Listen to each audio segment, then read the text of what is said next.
Hello, Hi. friends, and welcome to Somewhat Useful. I'm Will Myers, And I'm Christy Price.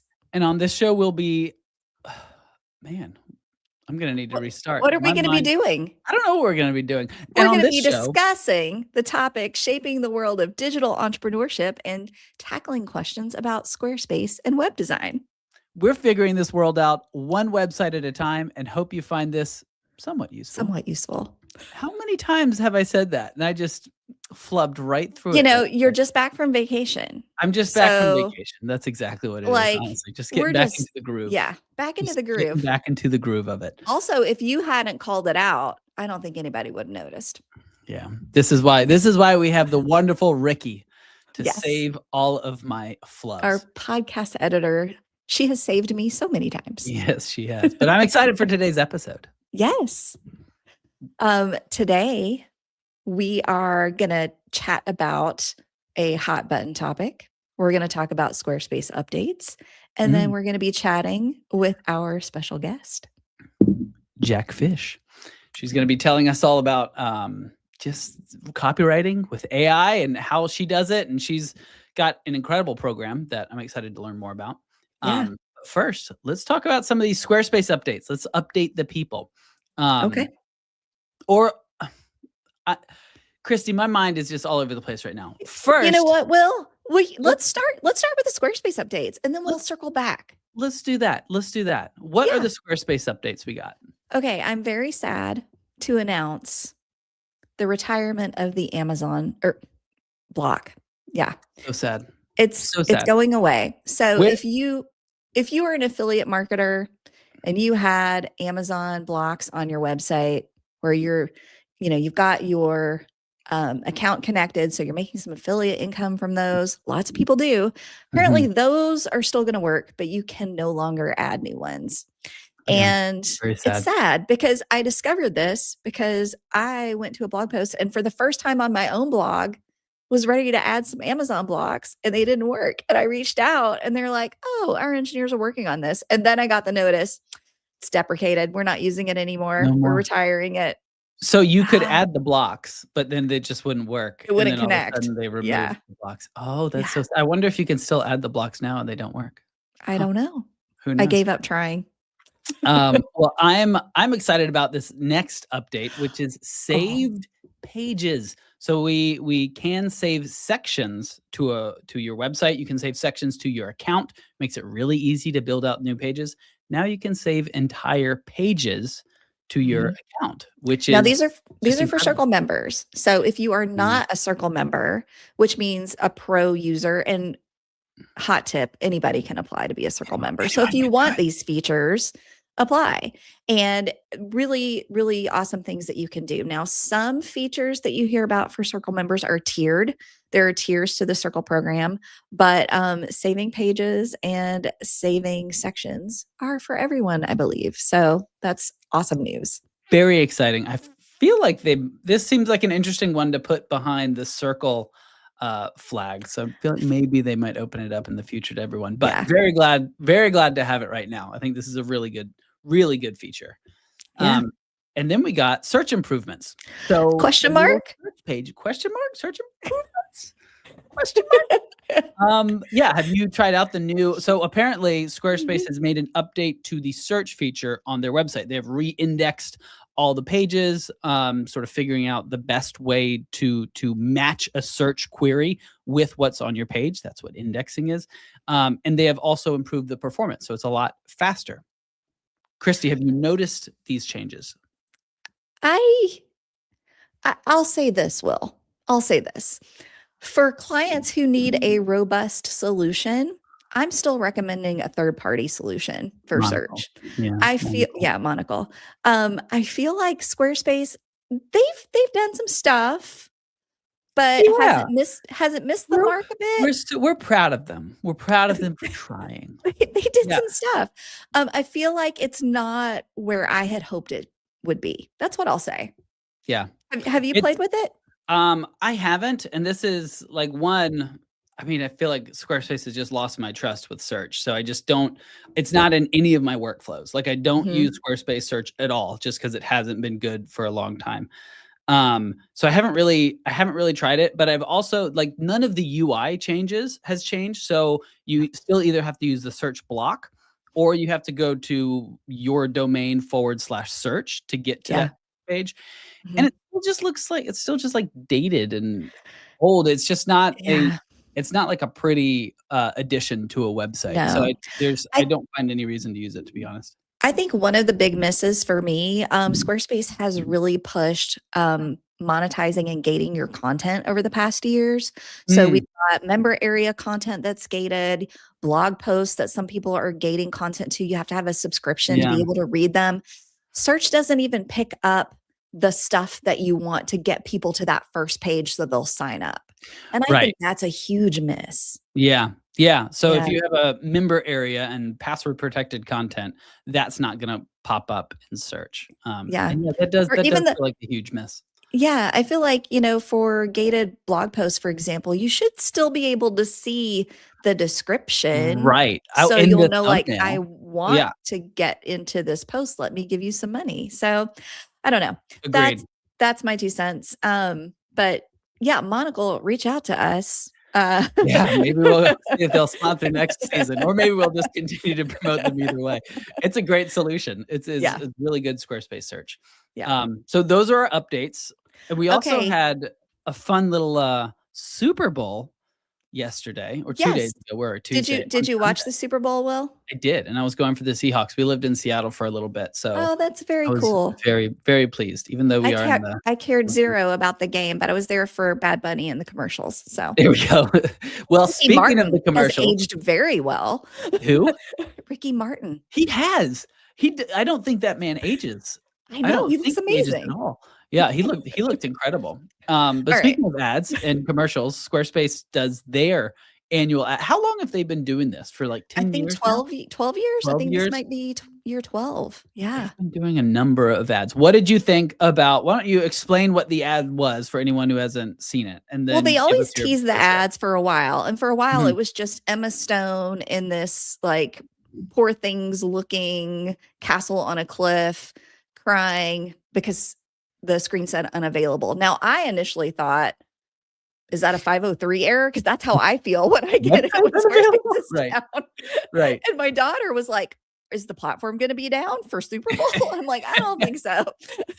Surely not. But what they meant was that Emma Stone could not get her domain name. It was unavailable. And so the whole crux of this ad was be sure to get your domain name through Squarespace. Now, Squarespace took over Google domains a few years ago.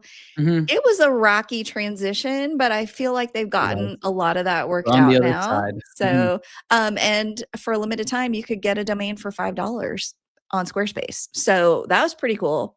I didn't However, know I have to say, they hate laptops. Like that. Ooh, last and year, that Barry commercial. was on the Yep. donkey, like throwing laptops into the field. And this year, Emma was burning laptops. I'm like, oh my goodness, they hate laptops. They're not fans of laptops. No, get technology out of here. No. Yeah. But what did you think? Did you find it effective? Did you find it as an effective campaign? So I have really torn feelings about this because Mhm. one, I do love that when I tell people I'm a Squarespace web designer, if they see this commercial, they're like, I know Squarespace, or if they Yeah. listen to any podcast, they know Squarespace. So Yeah. there's that. However, there is a part of me that is thinking, okay, probably 8 million for the Super Bowl spot, 2 million for Emma, 2 million for the director, 2 million for the music. How much money went into this Super Bowl ad, and boy, what could we do with that money elsewhere? Mm. So I'm really torn about that. Yeah. That's just my personal Yeah. feeling. But what do you think, No, Will? it's Is it fun. cool to see, or are you like, could we use this in other ways? You know, I don't know. There are if I was in charge of Anthony Castellina's money, I have no idea what I would do. I think it would fully depend on like revenue and all that stuff. But they have been doing it for so long, and Mhm, these advertisements are these are very much brand advertisements. It's not mhm, necessarily like we're trying to convert people, which would be great, but it's mhm. more just like getting brand awareness out there. Fairness. Something Yeah. on the Super Bowl. Mhm, Um, I like Emma Stone.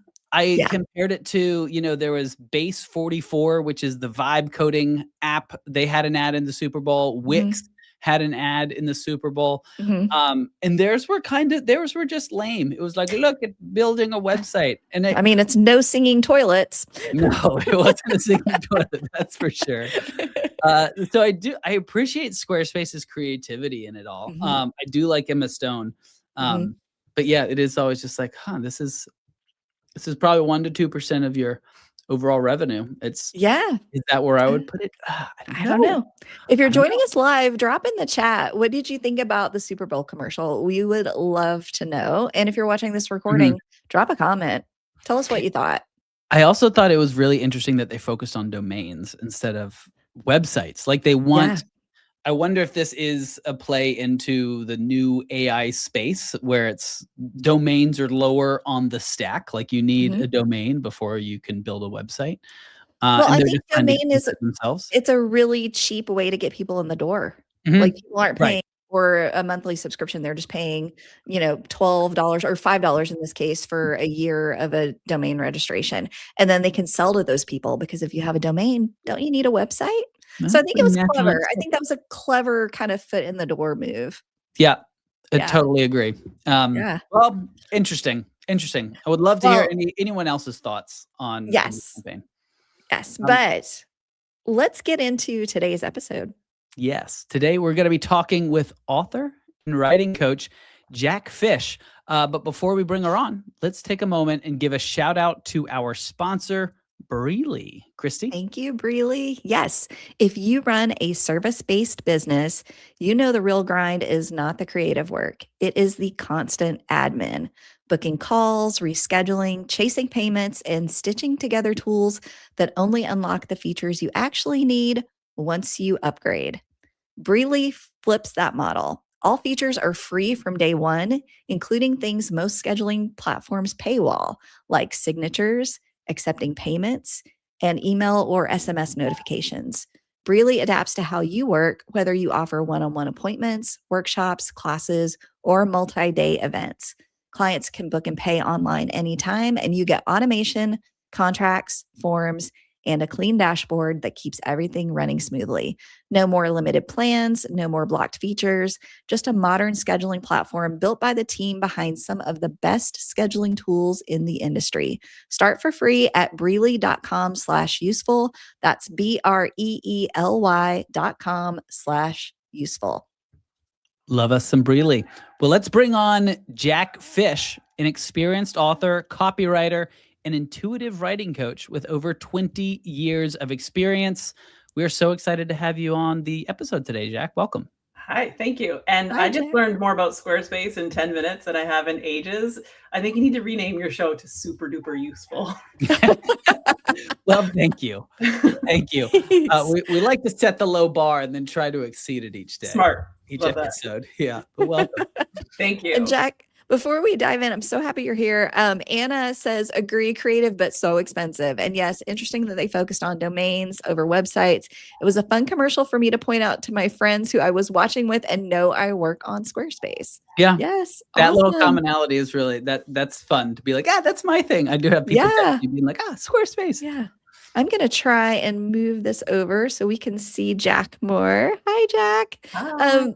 You and I have worked together on several projects in the past. So as a web designer, I'm always looking for an amazing copywriter to partner with. And I found you and so delighted we were able to do some projects together. It's always such a pleasure to work with you. Let's start at the beginning. Where did your journey into writing begin?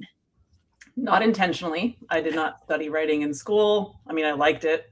Wasn't something I focused on.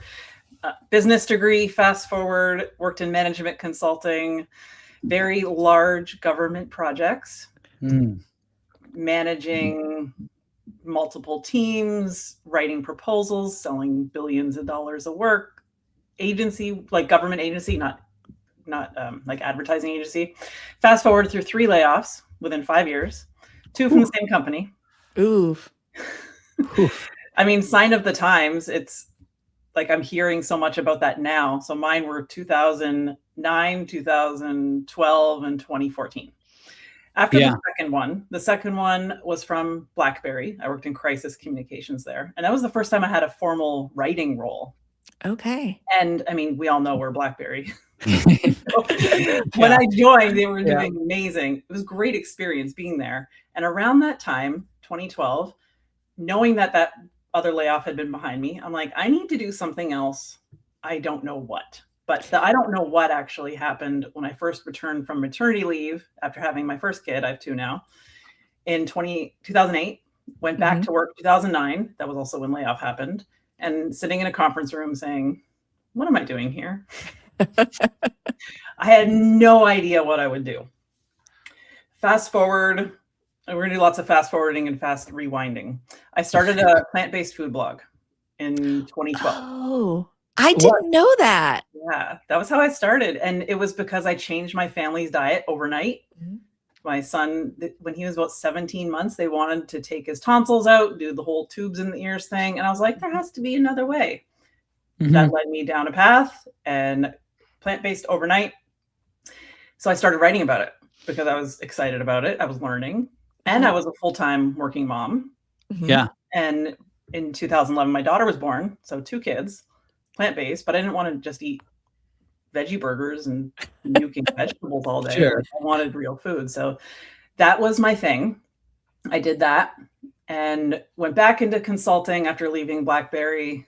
Layoff 3 happened there, back to consulting, but this time I was in a more formal communications role. I was doing intranet rollouts for large hospital systems, communications, and doing a lot of writing, but not creative writing, although they did let me have some creativity there.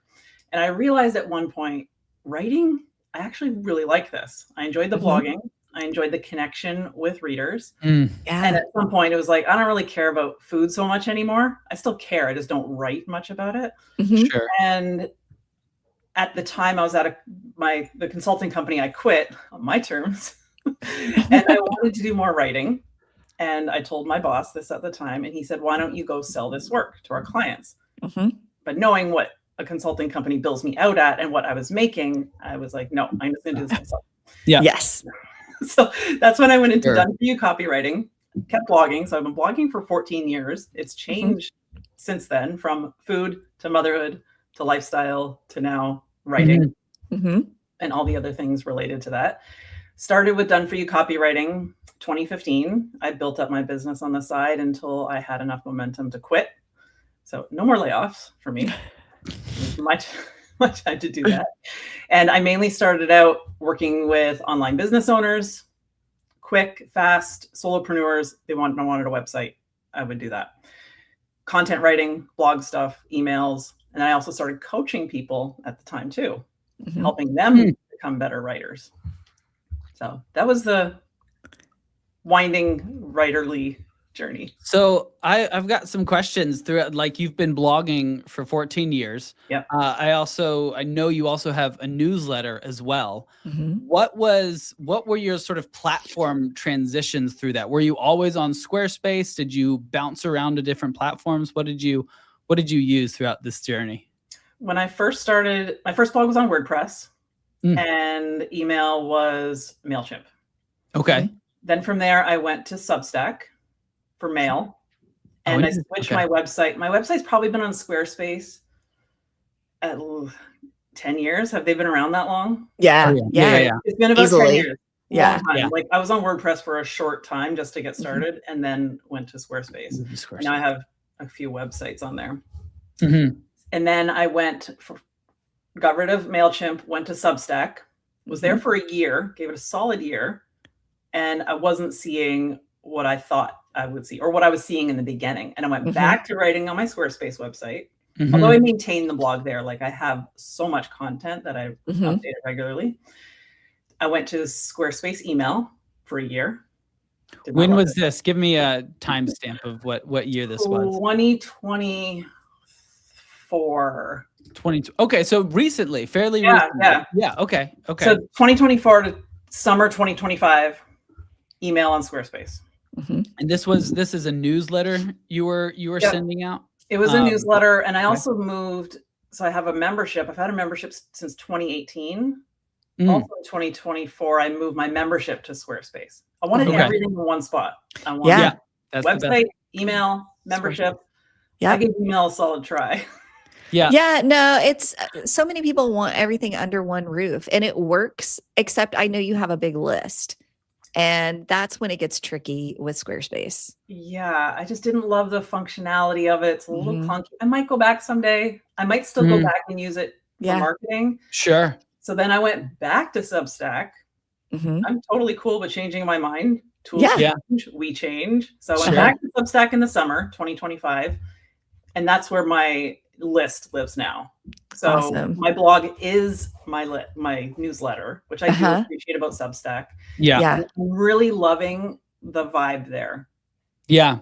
So cool. Substack does a good job with that, like making those the same. Your blog Mhm. and your newsletter are the same thing. And if Mhm. I do have a wish, if I did have a wish for Squarespace emails, it would be incorporating those two. But totally understand sort of the move between them. Yeah, and Um, I think it's interesting talking about everything that's changed since you started because we've all been around for a while. One of the things that's changed pretty recently is how much AI is being used to generate copy for new websites. Mhm. And as a copywriting expert, I'm curious about what you're seeing around that and how you use AI with copywriting and whether you think it's generally helpful. I've heard from some writers, I'm not touching it. I've heard from other writers, it's a helpful tool. I'd love to know what your thoughts are. Yeah, this is the million-dollar question. This is the number one thing people ask me all the time. So what do you think about AI? right. It's a nuanced answer.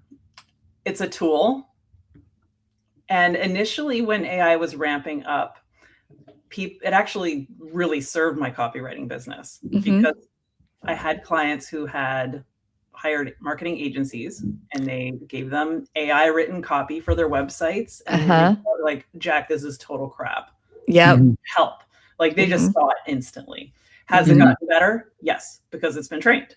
Yes. That's what it's supposed to do. I personally do not use it to write for me or for my clients. It is a tool to support. It is great for what it was built for, looking for trends, summarizing. So for instance, say you've had a couple dozen, not conference calls, consult calls with potential clients. And you've got this intake form data with all these things people are telling you. Take that, use it to summarize and what people want and their actual words. So use a large language model to pull out the actual language in there. Yep. I think we're at, so yes, is it great for generating things? I know people are using it a ton and a lot of it I can easily see.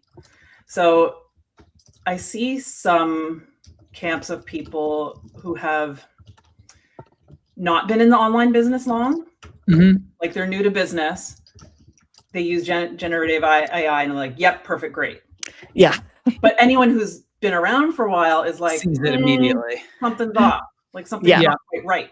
So if you are going to use it, please review it, make sure. And it's not even like the obvious giveaways. It's not that. It has a rhythm and a feeling to it. Yes, it does these like short, choppy sentences with long. I don't know exactly. You can't explain it, but you can like feel it immediately when you start reading it. Yeah, I'm thinking about like the alcohol commercials that are like, please drink responsibly. I'm like, we should have that for AI. Please use responsibly. Please use responsibly. Yeah. Yes, exactly. So knowing that it's going to do that, and also important to note, I'm not a fan of grammar rules. And online writing isn't about perfect grammar. Yep. Right. It's about being clear, honest, and your story. Yeah. Not about perfect grammar. So I do see AI as a tool to help your write, especially if English is your second language and you're doing word checks. I mean, spell checkers have been around for ages. Yeah. And grammar checkers like Grammarly, that's AI. Yeah. So we've been using it for a really long time. That's a great point. Yeah. I'm glad you said that about grammar too, because I feel like my grammar in my emails has improved because I've been using AI to do copywriting stuff, but it just doesn't feel as nice. I kind of like the my bumbling around and like maybe less clear of a sentence, but it just like feels more like me. So I've been like leaving some of those in, but I'm glad to hear someone who's a professional say to leave it in. Perfect grammar. For so many reasons. I want the humanness, and I actually love that AI is doing this for us as a collective. It's bringing more people back into rooms. We're having live conversations now. Like we're doing this, getting together.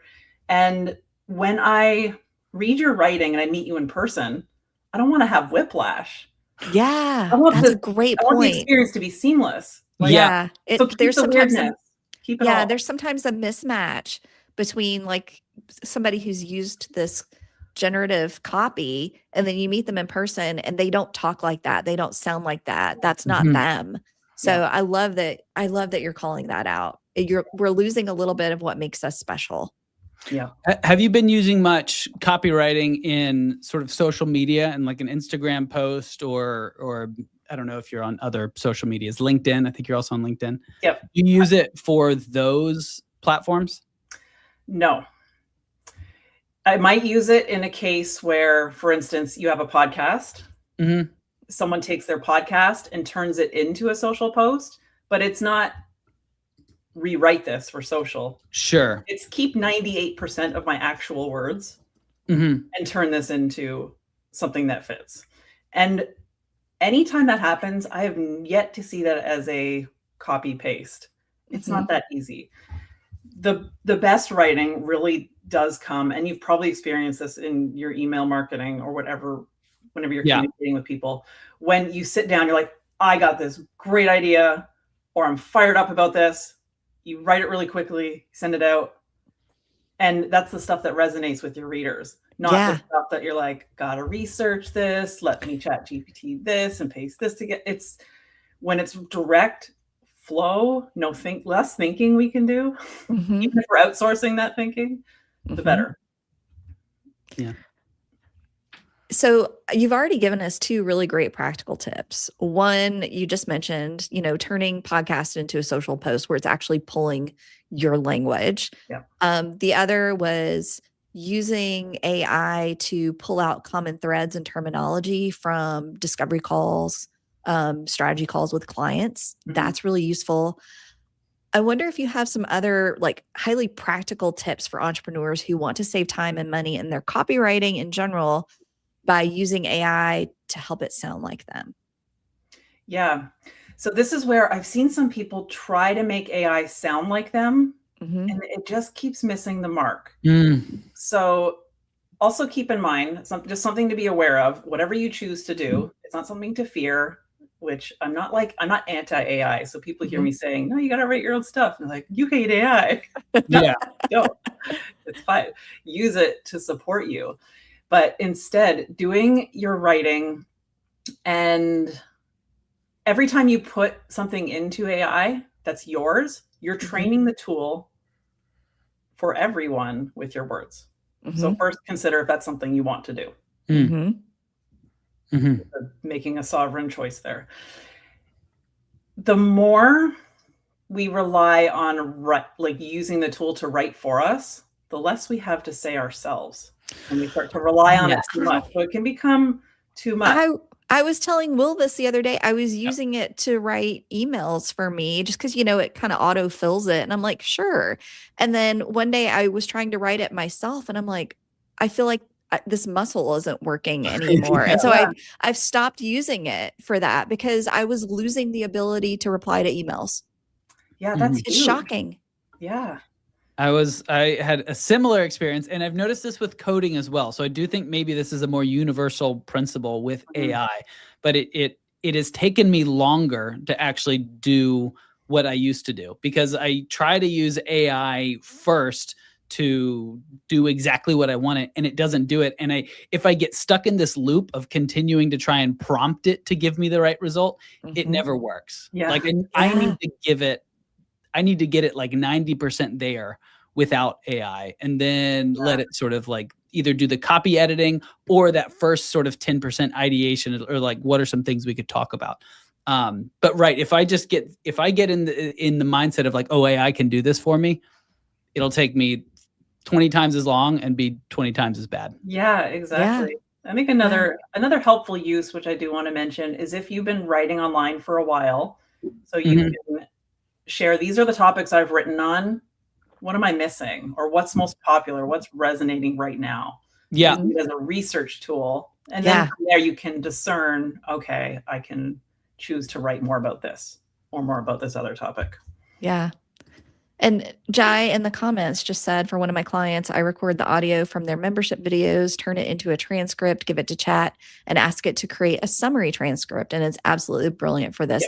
Yeah. That's similar to what you were saying, Jacq, earlier about being able to, pull common threads and terminology, create summaries. I think that is a great use for it. Yeah. Transcription is AI too. Most people don't realize that. It is. So what are, this seems to be a common thread as well. What are the tools that you use for doing that transcription and recording of the videos? Most of my videos are all Zoom. And then for editing, I like Descript. I use Descript too. Yeah. Yeah. That's Christie's as well. So you record it in Zoom, download it and throw it over to Descript and just play around with it in there. Yeah. Another tool I like, which I haven't used as much as recently, is Otter. OTT. Yeah. I used this one before AI. Yeah. Back in the day. It was like one of the first AI tools that I used. Yeah. It was that transcription tool. Yeah. I used it on one of my first courses that I created to be able to generate the transcript, because there wasn't another way at the time to get good video transcripts. Yeah. The reason I love Otter and any talk to text app is because if writing is challenging for you, I always recommend pick up your phone, use talk to text. That is such a great tip. Talk out an email, especially if you're a talker. Go for a walk. Also get out from behind the screen. Yes. Go for a walk, get some sun, and talk something out. And 5 minutes is a blog post of talking. Yeah. So I have a voice notes app on my phone that's an AI tool that summarizes things for me. And when I'm driving, I will have the best ideas for posts or content. And I'll just pop that on in my car and just talk as I'm driving. And when I arrive somewhere, I've got this great little summary of all the things that I just dumped to my AI tool. So I love that, going for a walk, going for a drive. In the shower is also when great ideas come. Although my phone's not waterproof, I have discovered that. Harder to use a phone in the shower. Maybe this is a new product. I like that. But our ideas for writing don't come when we're sitting in front of the blinking cursor. No. Right. They happen when we're in conversation like this, or when we're out for a walk, in the shower, cooking dinner. So this is I guess maybe a little embarrassing, but I have been doing that with the voice mode of ChatGPT for a little bit now. And it is really, really helpful. It is really helpful to just talk out, especially when you got these, I forget who said it, but they said ideas are you got to be careful about sharing your ideas, because ideas are really fragile. And if you tell it to the wrong person, they can crush it pretty easily. And I've found ChatGPT to be a really great person to share ideas with and sort of form it into something that is a bit more understandable and shareable. And I've been using the chat mode on ChatGPT all the time for just those very beginnings of ideas of what is the thought I'm trying to get out here. And it's been pretty good at that. I used, so the voice notes that I use too, while I'm driving, it's something that I get very rambly about, and I'll go down rabbit holes, and then it will be able to tell me at the end kind of the crux of what I was getting at, that maybe I didn't even realize all of these things were related in a way. And it's oh yes, that is the idea that I had, and it's summarized it so nicely for me. Yeah, that's great. Jacq, have you used, do you have any other use cases for AI with copywriting that we haven't touched on? I feel like we're sort of getting all the different pieces here, whether it's for emails or marketing or website copy, whatever it is. What haven't we talked about? I feel like we've gotten a lot of the nuts and bolts out. Yeah, I think we covered a lot of ground. Well, Jacq, you have a writing community, and you and I've talked a bit about that in the past. I was hoping you could share a little bit about that with our listeners. Yes. This is the community I started in 2018 when I had drafted my first book and I wasn't touching it. I was doing all the copywriting for all my clients, doing all that stuff and maintaining my business and blogging, but I was not doing my own writing, like the writing that mattered most to me. So I created that community in 2018, and it's since grown. It's a space for authors and entrepreneurs who want to write business content, emails, website copy, and books. So there's a good number of people in there writing nonfiction books, telling their story, or working on memoir. So we do live co-writing sessions a couple times a week. We're camera free, so introvert friendly. Come as you are. I love that. We do coaching, we do planning parties, content planning for the month ahead. And I call it a party just because it makes it feel so much easier to do than, oh, I got to do content planning. That is so awesome. I'll drop a link to is that under the Intuitive Writing School? Yes. Okay, I'm going to drop a link to the Intuitive Writing School in the comments if you're joining us live. If you're watching the recording, we'll put that in the show notes. So if you are interested in Jacq's writing community, you can check out more there. Will, let's take a quick sponsor break before we get to our lightning round questions. Love it. If you run a service-based business, you already know the real work is not just the creative or the content delivery. It's the messy admin behind the scenes. Booking calls, rescheduling, chasing payments, and stitching together all the tools that were never built to work the way that you work. Breely fixes that. It's a modern scheduling platform built by the team that has spent decades designing the best tools in the industry. Breely adapts to your business, whether you offer one-on-one sessions, workshops, multi-day events, or anything in between. Clients can book and pay online anytime, and you get automated reminders, contracts, forms, and a full dashboard that keeps everything organized. No more duct tape needed. No more reinventing how you schedule. Head to breely.com/useful. That is BREELY.com/useful. Awesome. Jacq, we have 3 lightning round questions for you. We asked all of our guests this season these lightning round questions. So first up, what's your favorite app on your phone? I can never pick one. I pick 2, but they're similar. Voxer and Signal. You and I are on Voxer. Yep. Yeah. I feel like today I got to see your face for the first time in a long time, but we do chat on Voxer. Yeah.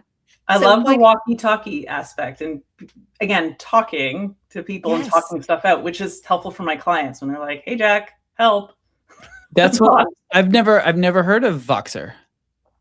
It's similar to Signal call, essentially. Oh, interesting. Okay. I might have to give that a shot. And Signal just for the privacy purposes of it? Yes. Yeah, I find Signal is a little bit more user-friendly for more people, so I'm on both. Okay. Got it. Oh, interesting. What is one boundary you wish you set sooner? This is an interesting one. I'm actually really good at boundaries. Oh, good. So, well, give us your top. I can't even think of what. I think it's probably because of the time I spent in the corporate world. And when I knew I was stepping away, I created boundaries around my energy and my time. Like when I knew I was quitting and I was signing up to do extra things like, oh, I'm going to go help plan this event and do this project. And my husband called me on it. He's like, you're quitting. Why are you going above and beyond? Right. And I was like, yeah, you're right. Fair enough. I love that. I also want to talk about one boundary that you had for a long time is that you didn't have your camera on for a long time. Yeah. I quit video for a handful of years. Yeah. So when was this? 2022? After the Zoom fatigue of 2020, 2021, it was just so much. And I still turn my video off quite frequently. So in my community, we're camera free and on many calls. I quit for a couple of reasons. It's highly distracting, especially if you're trying to learn something. Like if I'm teaching something to my community, they're focused on your face. Yeah. Whereas listening, you actually get more instead of watching me. And I found more and more, I was just exhausted. Yeah. So anyone who's introverted or an empath, finds that they need to be very protective of their energy. So maybe this is a long way of actually realizing my answer. Protect a boundary with my energy. Love it. Having that space. And then I eventually went back to it after a couple of years, selectively. But I wasn't ever one that needed to be on Instagram pointing and dancing at things. Like, not my jam. Yeah. Jai says it's so distracting. I agree. And I often get deer in the headlights when I all of a sudden see myself. Well, that's the other problem too. Yeah. With Zoom very early on, hide your self view. Yeah. Yeah. Because no one has a conversation watching themselves in the mirror while you're talking to people. Like, you're out to dinner. Like, if you had a mirror there, you'd be like, hey. Yeah. It's another reason why I quit was you're taking in so much information. And when you're on camera, you're also thinking about your physical experience, and I'm watching your video, and it's just like, it's just too much. It's too many different things to focus around. Yeah. What brought you back to, okay, I'm going to turn it on for select events? Interestingly, AI. Oh, interesting. Okay. Yeah. So I think also because AI was just gaining popularity, and the more I can show up on camera, quick video, you can see. Yes, AI video is a thing. I'm not talented enough to even know how to begin to do that. Sure. But the more we can have these conversations, and I'm here as a human talking to you, less like, here's a pretty slide with some words. Yeah. It's adding another layer to it. So it was in an effort to bring more humanness back to my business. I love that. Yeah. Yeah. All right. Last question, Jacq. What's your favorite non-work book? I feel like I'm such a contrarian with all these questions. I'm like the worst lightning round person ever. I like it. It makes it interesting. No, this is great. I only read nonfiction books. I did not know this about you. I don't read fiction. I don't write fiction. I can't lie. So that helps. Okay, well, what's a non-work related nonfiction book? So I did come up with a few. So also I'm into self-development. Zero Limits is probably my favorite. Zero Limits? I don't know this one. Tell us about Zero Limits. I have on a bookshelf. Zero Limits. Let me grab the subtitle. That's not it. Zero Limits, the Hawaiian secret for wealth, health, peace, and more. Is it? I love this. Hawaii? Yeah. Let's all go to Hawaii. It was quite everything. a while ago. Dr. Hugh Len wrote this. I'm not going to be able to say his first name, but it's all about, if you ever heard of Ho'oponopono, it's a Hawaiian forgiveness prayer that this doctor used to clear an entire psych ward without visiting the psych ward. Wow. So it's all about our energy and how we show up and how we see things, how we experience life. Fascinating. So I also see it as a business book because life is business. So yeah. It is. Yeah. It is. Dirty little secret. Yeah. Zero Limits. Okay. I love that. Yeah. Well, I think that is it. Thank you so much for joining us, Jacq. I really appreciate you coming on the episode today. You can find Jacq on Instagram and on LinkedIn, and then you can check her out at the intuitivewritingschool.com. Awesome. I've just dropped those links in the chat. We'll also put them in the show notes. Jacq, thank you so much for joining us today. It's always a pleasure to catch up with you, and to hear about your take on AI today has been amazing. You too. Thank you so much for having me. I love this conversation. It was I have so many things to write about now. So thank you. Awesome. Well, that's it for today's episode. Thank you all so much for listening. We hope you found this at least somewhat useful. Be sure to subscribe to our podcast. And if you really like us, leave us a nice 5-star review, as this really helps us grow the pod. Thanks again to our sponsor, Breely, and thanks to our audio engineer, Ricky Gunton. We'll see you all next time. Bye.